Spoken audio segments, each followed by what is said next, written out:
오늘 우리가 함께 살펴볼 말씀은 에베소서 4장 이제 25절 이하의 말씀입니다. 25절부터 32절까지 있지만 27절까지의 말씀을 중심으로 한번 말씀을 나누고자 합니다. 자, 본격적으로 말씀을 나누기 전에 그 앞에 어떠한 이야기가 있었는지 우리가 한번 생각해 봤으면 좋겠는데요. 17절부터 24절까지는 옛사람과 새 사람에 관한 비교가 나와 있습니다. 옛사람에 속한 자들은 마음에 허망한 것으로 행하는 단계에서 시작해서 총명이 어두워지더니 결국 마음이 굳어져서 하나님을 떠난 상태가 된 것이 바로 옛사람들입니다. 사도 바울은 하지만 성도는 이렇게 옛사람처럼 행하지 말라고 하고, 또한 우리가 배운 그리스도는 그런 분이 아니다라고 언급을 하고 있죠. 바울은 옛사람은 썩어져 가는 것을 더욱더 움켜쥐기 위해서 노력하는 자들이지만, 진리를 배우고 또한 진리를 갖고 있는 성도는 썩어지고 쇠하여지는 그 썩어지는 것들을 움켜쥐기 위해서, 또한 그것을 목표로 살아가는 존재가 아님을 이야기하고 있습니다. 그러면서 바울은 이제 옛사람은 벗어버리고 하나님을 따라 의와 거룩함으로 옷 입은, 즉 새 사람으로 입자라고 권면하고 있습니다. 자, 그리고 여기서 굉장히 중요한 개념이 있는데요. 23절에 보면 오직 너희의 심령이 새롭게 되어라는 이야기가 나옵니다. 이 말은 한 번 일어나는 단회적인 사건이 아니라 끊임없이 매일매일 새롭게 계속되어가는 심령의 새로워짐의 과정, 우리가 지나가야 된다라고 사도 바울이 이야기한다고 했습니다. 그래서 사도 바울이 나는 날마다 죽노라 라고 이야기했던 것처럼, 죄에 대하여는 우리가 매일매일 죽고 또한 의에 대하여는 우리가 매일매일 살아가는 과정이 반드시 필요하다라고 말씀을 나누었습니다. 물론 우리가 죄를 용서받고 새 사람의 옷을 입으면 두 번 다시 새 사람의 옷을 또 입을 필요는 없습니다. 다만 새 사람의 옷을 입고 있다는 사실을 잊지 않고 기억하기 위하여서 우리의 심령을 날마다 하나님 앞에서 점검하는 시간이 필요하다라고 사도 바울은 이야기하는 것이죠. 그렇다면 이제 25절부터는 새 사람을 입은 자들의 삶은 어떠한 삶인지, 즉 그리스도를 배운 우리가 옛사람을 벗어버리고 하나님을 따라 의와 진리의 그 거룩함으로 새 사람이 된 우리가 이제 앞으로는 어떻게 살아가야 될 것이냐, 이것을 사도 바울은 25절부터 설명하고 있습니다. 25절에서 사도 바울이 새 사람의 모습으로 가장 첫 번째로 언급하는 것이 바로 거짓말입니다. 다 같이 함께 25절의 말씀을 한번 읽어보도록 하겠습니다. 시작. 그런즉 거짓을 버리고 각각 그 이웃과 더불어 참된 것을 말하라. 이는 우리가 서로 지체가 됨이라. 아멘. 바울은 지금 거짓을 버리라라고 이야기하고 있죠. 그리고 뒤에 보면은 이와 상반된 참된 것을 말하라라고 이야기하면서 버려야 될 거짓과 또한 참된 것을 말하는 것을 서로 이렇게 비교하고 있음을 우리가 알 수가 있습니다. 이를 통해서 사도 바울이 이야기하고 있는 거짓을 버려라라는 것은 거짓말에 관한 이야기임을 우리는 알 수가 있는 것이죠. 자, 혹시 이곳에서 우리가 함께 예배드리는 성도분들 중에서 나는 태어나서 지금까지 단 한 번도 거짓말 해본 적이 없다라고 하시는 분 혹시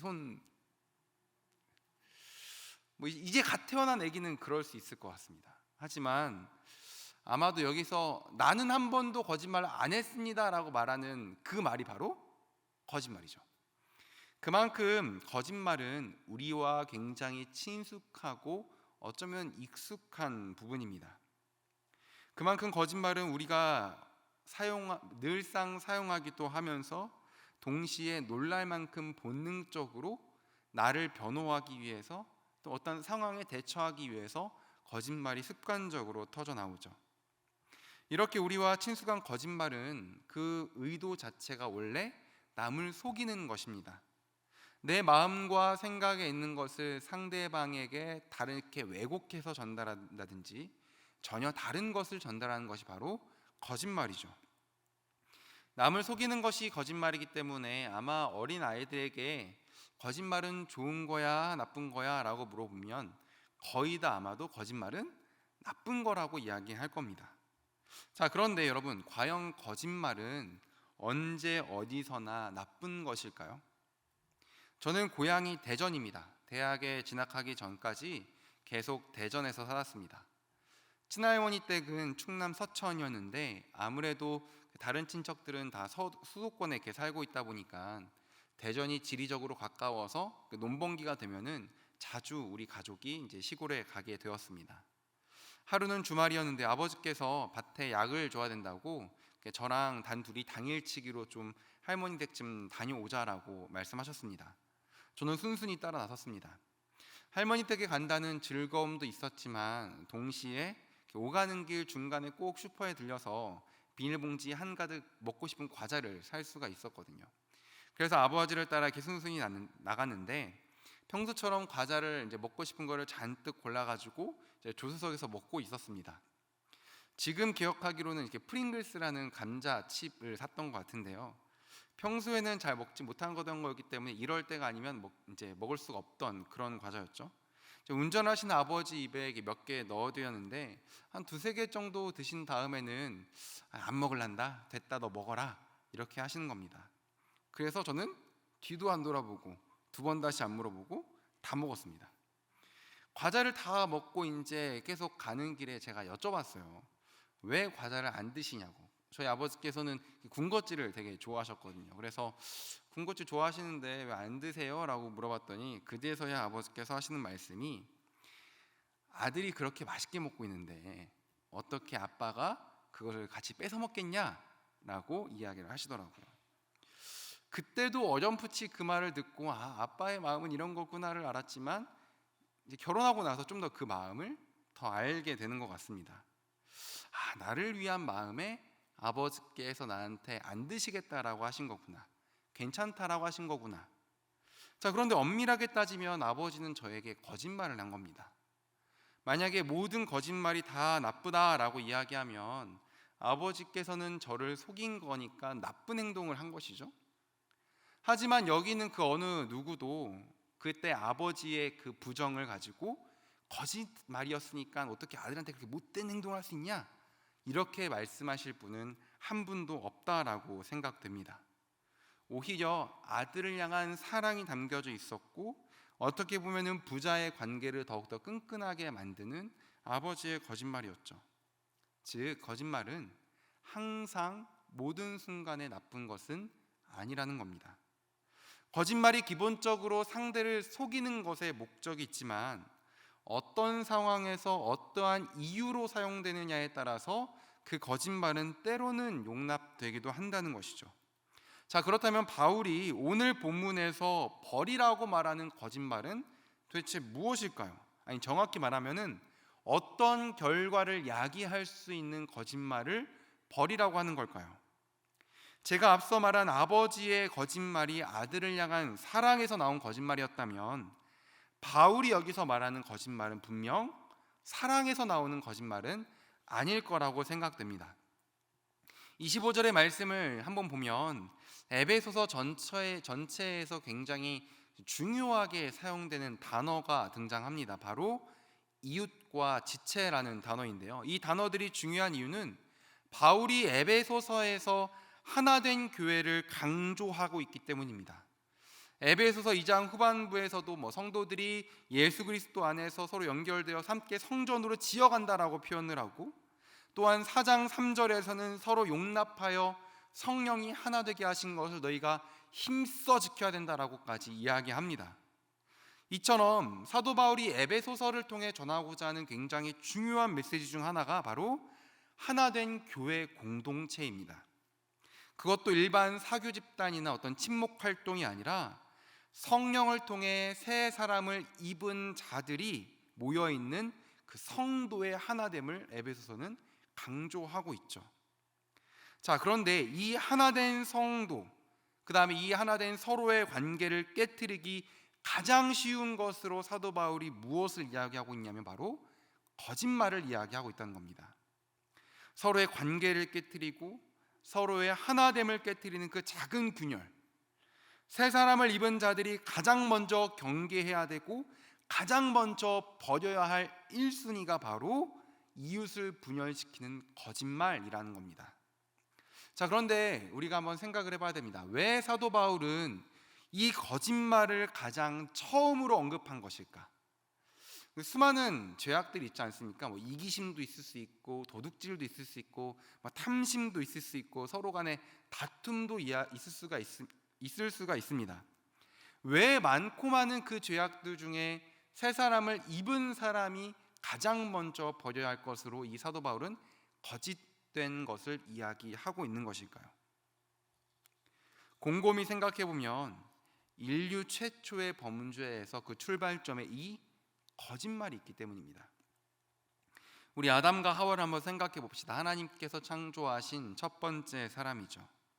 하나님께서 창조하신 첫 번째 사람들이면서 동시에 최초의 공동체입니다. 맨 처음에 아담과 하와는 얼마나 그 관계가 끈끈했는지 이 아담이 하와를 보고 야, 내 뼈 중에 뼈요, 내 살 중에 살이다 라고 이렇게 이야기했습니다. 여러분, 남편이 아내에게 당신은 나의 뼈고 당신은 나의 살입니다 라고 이야기하는 것만큼 로맨틱한 고백이 어디 있을까 생각을 해봅니다. 아무튼 아담은 하와가 나와 하나라는 표시, 나와 하나 된 공동체라는 표시로 당신 나랑 다른 존재가 아니라 내 뼈이고 내 살입니다 라고 이야기하며 아담과 하와의 하나됨을 설명을 했습니다. 그런데 이 범죄 이후에 이 뼈고 살이었다라고 서로를 껴안았던 이 둘 사이의 관계는 완전히 깨어지게 되죠. 뱀이 여자에게 선악과를 주었고 여자는 이제 선악과를 남자에게 주어서 이제 죄가 시작됩니다. 뱀은 여자에게 다가가 선악과를 먹도록 유혹했죠. 여자는 맨 처음에 하나님께서 죽지 않도록 이 선악과 먹지도 말고 만지지도 말라고 하셨다라고 대답을 합니다. 그랬더니 뱀이 여기서 이런 말을 합니다. 다 같이 함께 창세기 3장 4에서 5절의 말씀을 한번 읽어보도록 하겠습니다. 시작. 뱀이 여자에게 이르되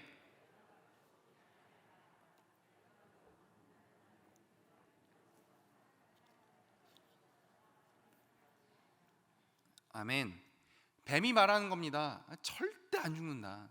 야, 저거 먹으면 안 죽을 뿐만 아니라 하나님처럼 돼서 선악을 알게 되는데 그거 하나님이 아시니까 너희한테 먹지 말라고 한 거야. 절대 안 죽어 라고 뱀이 유혹을 하게 되죠.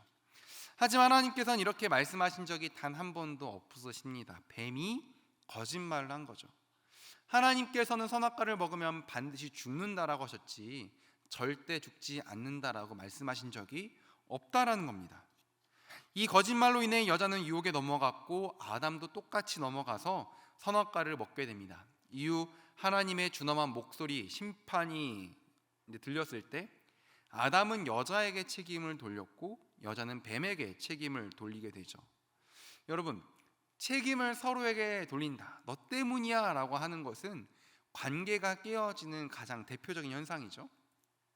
저도 결혼을 하고 나서 저도 이게 안 할 것 같지만 부부 다툼을 가끔은 합니다.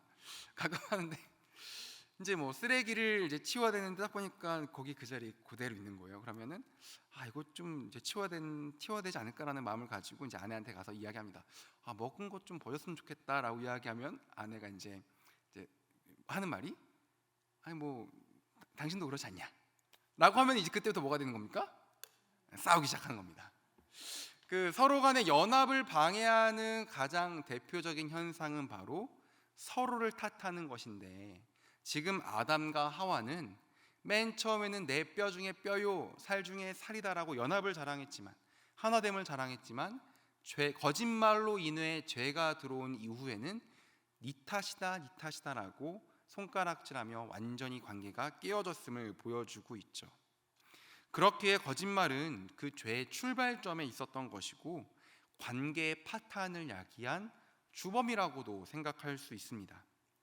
이제 죄로 인한 옛사람을 버리고 하나님의 의와 거룩함으로 새 사람을 입은 각 개인들 그리고 이들이 모인 공동체에서는 거짓말은 이제 존재해서는 안 되는 겁니다. 왜냐하면 죄의 출발점에 이 거짓말이 있었다면 죄가 회복된 그 자리에는 거짓말이라는 것은 존재할 수 없게 되는 것이죠.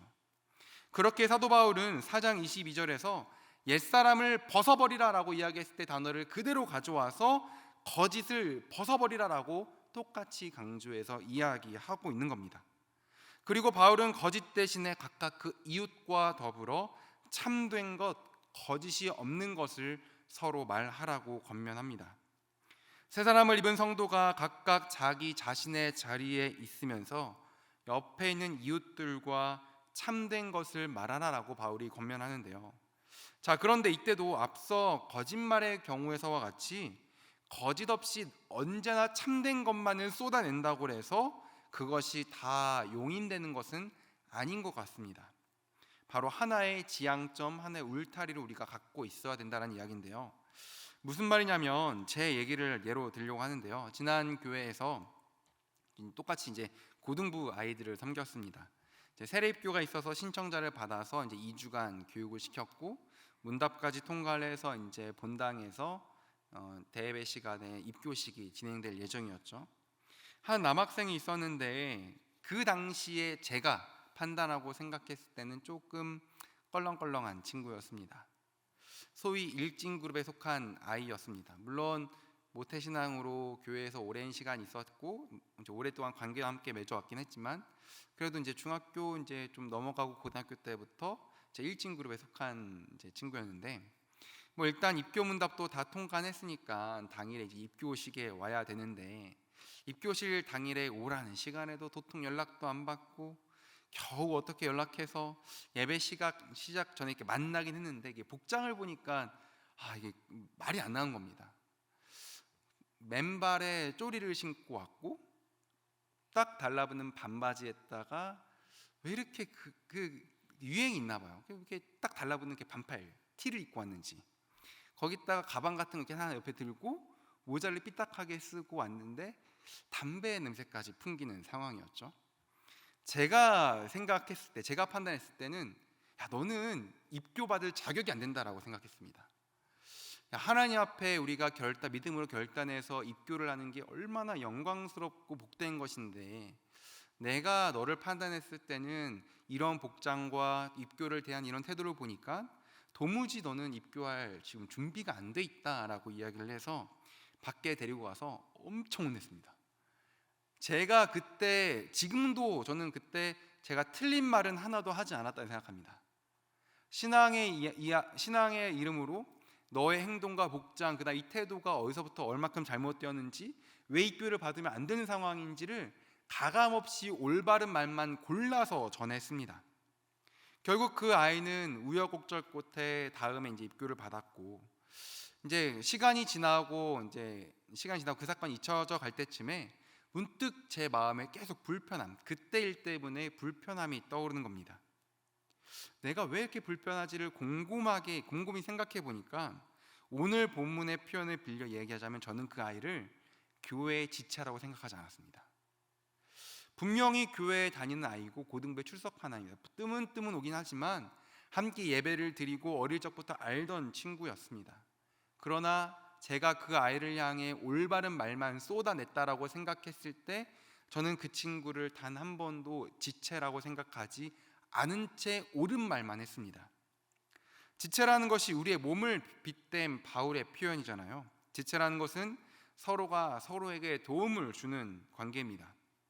손으로 양치를 해서 이의 건강을 챙길 수 있고, 이는 손이 도움으로 양치를 해서 깨끗해지고 건강해졌다면 음식을 잘 씹어서 손에게 영양분을 공급해 줄 수 있습니다. 우리 몸의 지체는 일방적으로 도움만 주지 않고 서로 상호작용하고 함께 지체로 자라간다라는 것이죠. 그런데 제가 입교식에서 그런 복장으로 나타난 학생을 향해 불같이 화를 내고 옳은 말만 쏟았을 때 제 마음속에는 그 아이를 주 안에 하나 된 지체라고 생각하지 않았던 겁니다. 물론 마땅히 가르쳐야 되는 것은 가르쳐야 되죠. 아닌 것은 아니라고 이야기하고 틀린 것은 바로 잡아줘야 합니다. 그러나 그 아이를 지체라고 생각하고 내가 그 아이를 보듬어줘야지, 보살펴줘야지, 내가 이 아이를 정말 섬겨서 세워줘야겠다라는 마음을 가지고 그 아이에게 옳은 말을 하는 것과 그냥 내가 옳은 말만 쏟아내는 것은 하늘과 땅 차이입니다.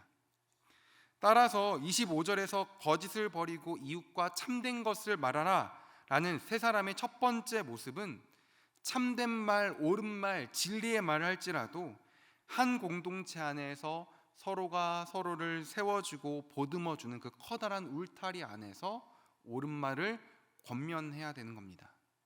만약에 울타리 밖에 있으면서 내가 옳다고 생각하는 말을 쏟아낸다면 그것은 자칫 폭력이 될 수도 있는 것이죠. 만약 우리 서울홍성교회 공동체 안에서 언제나 서로를 향한 꾸밈 없는 태도, 거짓이 없는 태도와 마음으로 서로를 대하면 어떠한 일이 일어날까요? 야, 내가 저 사람을 어떻게든 높여줘야지. 야, 우리가 하나 된 지체이고 하나 된 가족인데 내가 저 사람을 어떻게든 섬기고 어떻게든 보살펴주고 좀 높여줘야겠다라고 생각하며 그 사람을 진심으로 대하는 공동체가 되면 어떠한 일이 일어날까요? 뿐만 아니라 나도 그 사람을 그렇게 바라보고 저 사람도 나를 그렇게 바라볼 거라는 서로 간의 신뢰가 있는 공동체라면 우리 송성교회는 어떠한 모습으로 바뀔 수가 있을까요? 저는 그것이 이 땅에 실현된 하나님의 나라라고 분명히 생각합니다. 서로 거짓이 없고 사랑 안에서 하나 된 지체라는 그 인식 안에서 서로가 서로를 세워주고 보듬어주며 참된 것을 권면하는 공동체, 나뿐만 아니라 상대방도 나를 그렇게 바라보겠지라는 서로 간의 신뢰와 확신 있는 그런 공동체, 이 땅에서 경험할 수 없는 하나님의 나라가 확실하다라고 전 생각하고 그러한 공동체가 우리 서울홍성교회 공동체가 되길 주님의 이름으로 소망합니다. 이어서 말씀 보면 바울은 분노에 관한 말을 전합니다. 다 같이 함께 26에서 27절의 말씀을 한번 읽어보도록 하겠습니다. 시작.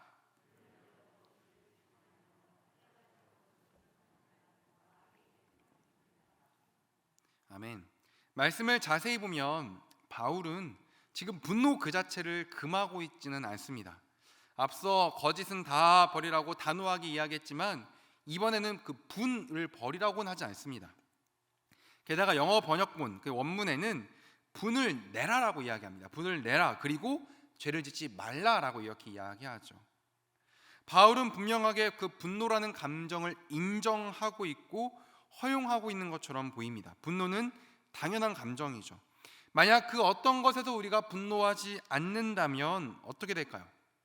자신의 혈기를 다스려야 하거나 남에게 해를 가하지 않는 범위 안에서 우리가 분노가 있다면 그것은 괜찮아 보입니다. 하지만 불의한 것을 보호하는데도 아무런 분노가 느껴지지 않고 잘못된 것을 인지했음에도 불구하고 아무런 분노조차 느껴지지 않는다면 그것은 문제가 있는 것이죠. 예수님께서도 분명히 분노하셨습니다. 특히 성전에서 장사하는 자들을 향해 노끈으로 채찍을 만드시고 다 내쫓으시면서 상을 엎으셨죠. 저는 그 말씀을 읽을 때 예수님께서 무표정으로 가서 이거 치워라 상 이렇게 훅 엎었다라고 생각하지 않습니다. 분명하게 역정을 내시면서 분노하시면서 그들의 상을 뒤엎고 그들을 쫓아냈을 거라고 생각합니다. 이처럼 잘못된 것에 대해서 분노하는 것은 당연하죠. 마땅히 있어야 되는 겁니다. 그렇게 바울은 분을 내어라라고 말하는 것이죠. 이 밖에도 우리는 일상 다양한 순간에서 그 분노라는 것을 경험합니다.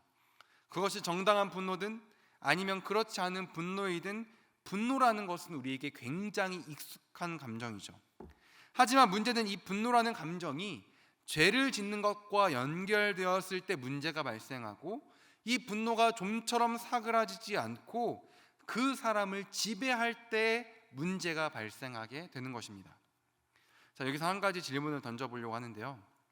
여러분이 생각했을 때 그 분노라는 것은 주로 언제 이렇게 발현된다라고 생각하십니까? 아마 분노가 발현되는 그 이유는 굉장히 많을 겁니다.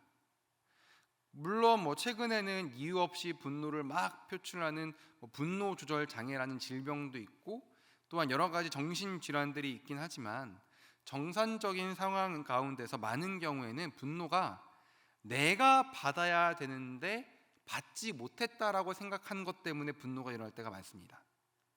뿐만 아니라 내 뜻을 어떠한 상황이나 누군가에 의해서 좀 꺾이고 방향이 틀어졌을 때 그때 우리는 분노를 경험하게 되죠. 즉 무슨 말이냐면 예수님처럼 거짓된 것을 향한 분노가 아닌 우리가 보통 일상의 삶 가운데 느껴지는 이 분노는 이기적인 마음, 나를 위한 마음에서 분노가 표출될 때가 너무나도 많다는 거죠. 이런 이기심에서 일어나는 분노는 너무나도 쉽게 죄로 이어질 가능성이 높습니다. 이런 이기심에서 일어나는 분노는 또한 내가 받지 못했다고 생각하기에 내가 만약에 힘을 가지고 있다면 내 힘을 써서 그 분노의 근원을 해결하려고 합니다. 그러다 보면은 충돌이 일어나고 죄가 생기기 마련이죠. 또한 힘이 부족해서 노력했는데도 안 됐다면은 그 분함 때문에 분함이 가시지가 않는 게 바로 우리 인간의 존재입니다.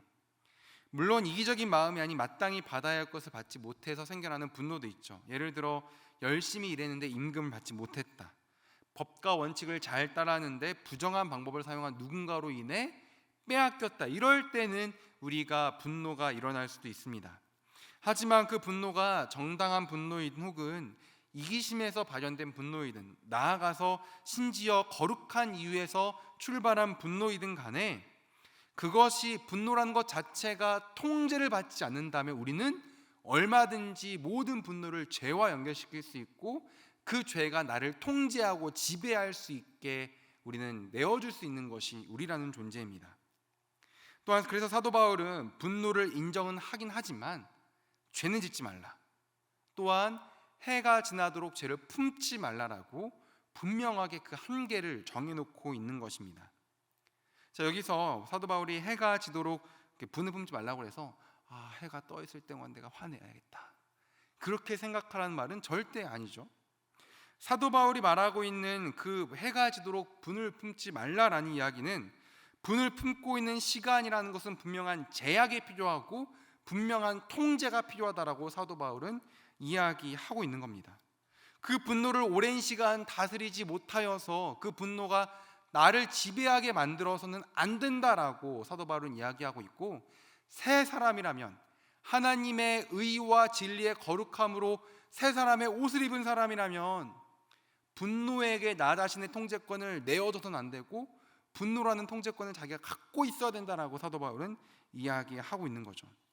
그리고 바울은 덧붙여 말하기를 이렇게 분을 내어도 죄를 지어서 안 되고 시간의 제약을 갖고 있어야 되는 그 이유를 마귀에게 틈을 주지 않기 위함이다라고 설명합니다. 마귀에게 틈을 준다, 다른 말로 번역하면 마귀에게 기회를 준다라는 뜻입니다. 자, 이 말씀은 지금 새 사람을 입은 성도들에게 전하는 바울의 메시지죠. 옛사람을 벗고 이제 새 사람을 입었습니다. 새 사람을 입었다는 것은 자신의 소속은 하나님께 있음을 내가 스스로 인정한 것이고 대내외적으로 나는 이제 그렇게 살아가고 있고 그렇게 살겠다라는 결심이 바로 새 사람의 옷을 입은 겁니다. 마치 군대 입대해서 군복을 지급받고 딱 군복을 입는 순간 이제부터는 좋든 싫든 군인으로 살아가야 되는 것처럼 새 사람의 옷을 입었다면 좋든 싫든 어떻게든 하나님의 합당한 자로 살아가기 위해 노력해야 되는 것이죠. 그러기 위해서 성령이 하나 되신 것을 힘써 지키는 명령을 수행해야 되고 거짓된 것을 버리고 서로 지체가 됨을 추구하며 살아가야 되는 것이 새 사람의 옷을 입은 사람입니다. 즉 하나님의 도구로 쓰임받는 사람이죠.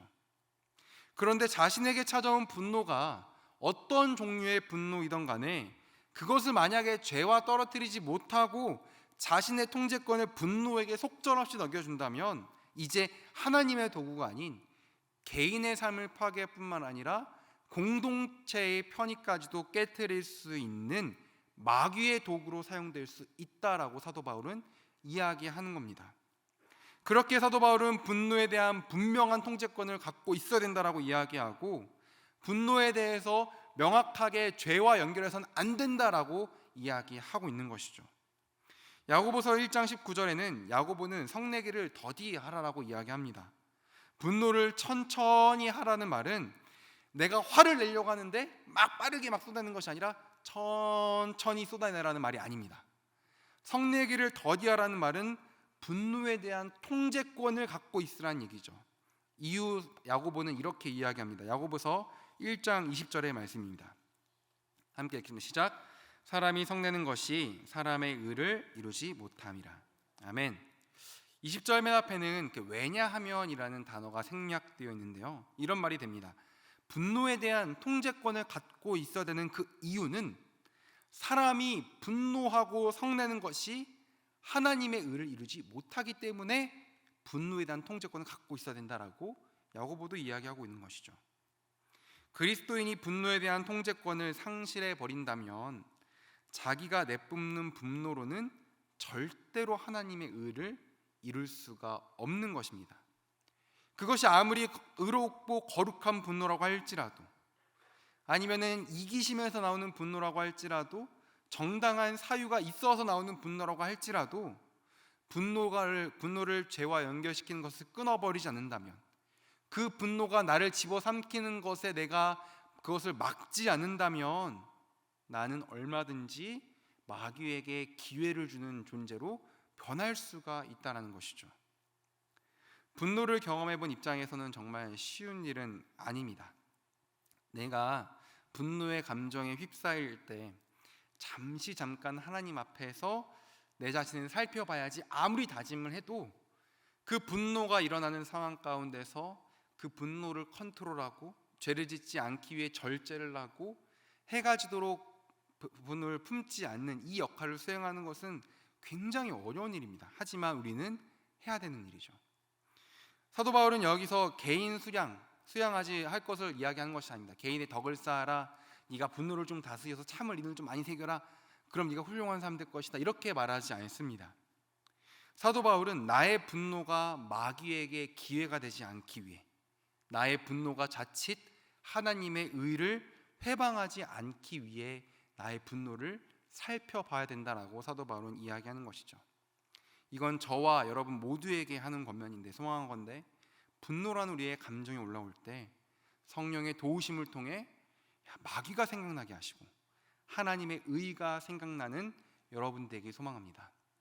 분노할 때, 막 화가 날 때, 내가 이거 다스리지 못하면 마귀에 기회 주는 거지. 막 화를 낼 때, 내가 이렇게 화내고 분노를 다스리지 못하면 하나님의 의를 이룰 수 없지. 새 사람의 옷을 입은 자는 하나님의 의를 위하여서 살아가는데 그 의가 아닌 마귀의 도구로 내가 사용돼서는 안 되지. 그것을 꼭 기억하는 우리 모두가 되길 소망합니다. 주 안에 하나 된 성도 여러분, 우리는 옛사람을 벗어버리고 새 사람을 입은 존재입니다. 새 사람으로 지으심을 받은 존재들이죠. 그렇다면 이전의 옛사람의 습성은 우리 가운데 공존할 수가 없습니다. 죄의 영향으로 우리에게 부패한 습성이 자칫 보이는 듯 싶으나 우리의 심령은 매일매일의 삶 속에서 적극적인 행함으로 새로워져야만 합니다. 사도 바울이 오늘 본문에서 전해준 것처럼 우리 함께 거짓을 버립시다. 하나의 지체가 되어 상대방을 세워주기 위해서 거짓된 것이라면 단호하게 잘라버리고 함께 공동체 안에서 또한 내 자신에게 참된 것을 권면하고 참된 것을 서로 이야기합시다. 그래서 사도 바울이 이야기하는 대로 주 안에서 함께 지어져가는 성전이 됩시다. 또 우리 안에는 분노를 다스립시다. 분노에게 주도권을 빼앗기지 맙시다. 분노에게 주도권을 빼앗기는 순간 우리는 마귀에게 기회를 주는 사실을 기억하고, 우리가 분노를 컨트롤하지 못하는 순간 하나님의 의를 이룰 수가 없다라는 사실을 기억하고, 새 사람의 옷을 입은 자답게 내 마음 가운데 있는 분노, 그것이 어떤 종류든 간에 그 분노를 성령의 지혜로 지혜롭게 다스리는 저와 여러분이 되길 간절히 소망합니다. 그래서 사도 바울이 이야기하는 것처럼 서로 이웃이 된 하나된 지체의 공동체를 함께 지켜가며 세워가는 서울홍성의 모든 가족이 되길 주님의 이름으로 소망합니다. 기도하겠습니다. 하나님 아버지, 은혜를 감사합니다. 오늘 말씀 허락하신 하나님 감사합니다. 우리는 새 사람의 옷을 입은 존재들입니다. 옛사람은 벗어버리고 하나님의 의와 진리의 거룩함으로 새 사람을 입은 자들입니다. 하나님, 거짓됨을 버릴 수 있도록 도와주시고 참된 것을 공동체 안에서 말할 수 있게 도와주셔서 우리 서울홍성교회 모든 공동체가 하나님의 나라를 참되게 살아갈 수 있는 그러한 진리의 공동체가 될 수 있도록 인도하여 주옵소서. 또한 우리에게 분노가 있을 수 있지만 그 분노를 죄와 연결시키지 않도록 도와주시고, 분노에게 우리에게 통제권을 넘겨주지 않도록 인도하여 주셔서 우리가 마귀의 도구로 쓰임받지 않고 오직 하나님의 의를 이루는 도구로 사용될 수 있는 주 안에 모든 성도 될 수 있도록 주여 인도하여 주옵소서. 감사하며 이를 권하신 예수님의 이름으로 기도드립니다. 아멘.